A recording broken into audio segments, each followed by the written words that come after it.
har da shi ya karba yayi ya gama tambari ta kiran ya tarba daidai yin kira ba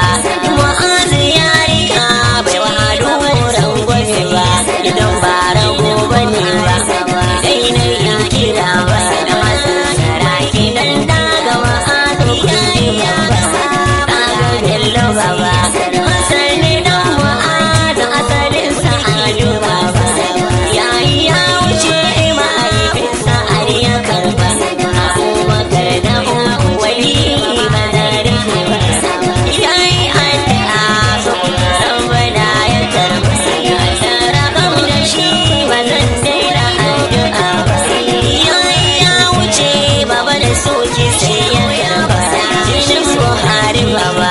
saraki baba ibrahim bai kira ba yayi ya gaba magajin ka sai ya karba baba mai cido bai mulki da masala ba bai yi wariya ko kodo na bangare ba bace ya wuce ba ma daina addu'a ba Allah rahma da baba lokacin bari wai lokacin bari amalin sarakuna shehu ya faɗa shi so dan yi gazo ne ran da duk ya zo zai hada kawunan mutane dangi saurin kaso ne gashi ya taho jikan shehu ne iri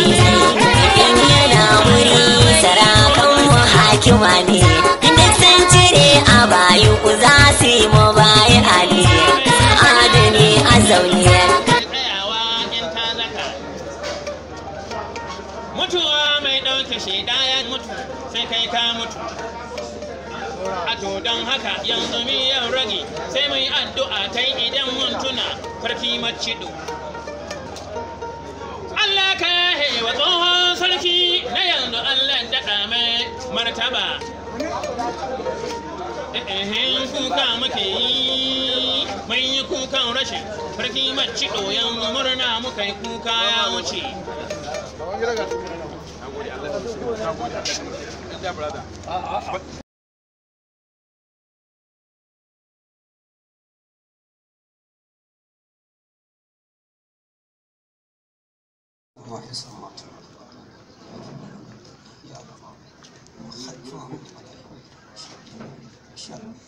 وسع كرسيه السماوات اللهم اغفر لنا ما قدمنا وما أخرنا وما أسررنا وما أعلنا وما أنت أعلم به منا ربنا تقبل منا إنك أنت السميع الدعاء وتب علينا إنك أنت التواب الرحيم برحمتك يا عزيز يا منان يا رب العالمين اللهم اجعل يومنا هذا يوما مباركا يا رب العالمين وله فلاحا وأوسطه صلاحا وآخره نجاحا وإتقا من النار اللهم احفظنا من كل شر وخطر اللهم احفظنا من الهم والغم والحزن قنا عذابك يا رب العالمين اللهم احفظنا من شر الإنس وال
ka gan shi kuwa hannunka ya fita ya